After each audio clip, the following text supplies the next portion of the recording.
Doctor ইসরার আহমেদের মতে আত্মার যাত্রায় ঈমান থেকে শিরকের বিপদ পর্যন্ত পথটি বেশ জটিল। চলুন আজ সেটাই বিশ্লেষণ করি। এই যাত্রার মূল স্তম্ভ তিনটি: ঈমান গঠন, নিফাক নিরাময় আর শিরক চেনা।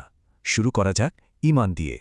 ঈমান অর্জনের পথ আসলে দুটি: বুদ্ধিজীবীদের জন্য গভীর চিন্তাভাবনা, আর সাধারণ মানুষের জন্য সৎসঙ্গ ও আমল।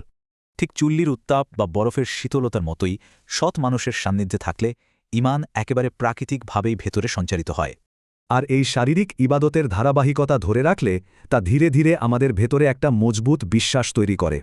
কিন্তু অর্জিত এই ঈমানকে নিফাক বা কপটতার মতো ভয়ঙ্কর ধ্বংসের হাত থেকে রক্ষা করা যায় কিভাবে? অন্তরকে নিফাক থেকে বাঁচাতে জিকিরের 4টি নির্দিষ্ট স্তর আছে। এর একেবারে শীর্ষে রয়েছে কোরআন। নিফাকের সবচেয়ে বড় চিকিৎসা হল ইনফাক। আল্লাহর পথে নিজের প্রিয় সম্পদ ব্যয় করলে পার্থিব মোহ কেটে যায়। ধর্মীয় দায়িত্ব বুঝতে পারার পর কিন্তু সাথে সাথেই তা পালন করতে হয়। একটু দেরি করলেই নিফাক সুযোগ পেয়ে যায়। কাব বিন মালিকের ঘটনাটি খেয়াল করুন। সামান্য একটু বিলম্ব কিভাবে মানুষকে সম্পূর্ণ ব্যর্থতার দিকে নিয়ে যায়।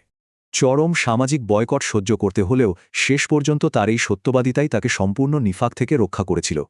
এখন কথা হল, আধ্যাত্মিকতার ক্ষেত্রে সবচেয়ে চরম আর অমার্জনীয় ধ্বংস আসলে কোনটি হতে পারে? এটি হল শিরিক, সর্বশক্তিমানের সাথে কাউকে অংশীদার করা।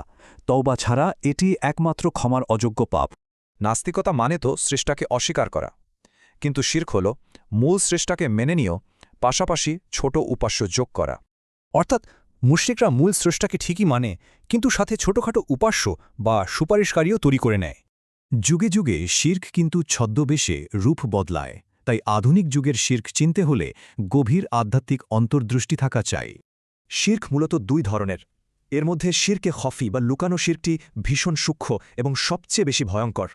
এই লুকানো শির্ক চেনা কতটা কঠিন জানেন? অন্ধকার রাতে কালো পাথরের ওপর কালো পিঁপড়া খোঁজার চেয়েও কঠিন। আমাদের চূড়ান্ত লক্ষ্য হল খাঁটি একেশ্বরবাদ বা তৌহিদ অর্জন, শুধু এক অদ্বিতীয় স্রষ্টার প্রতি সম্পূর্ণ মনোযোগ দেওয়া।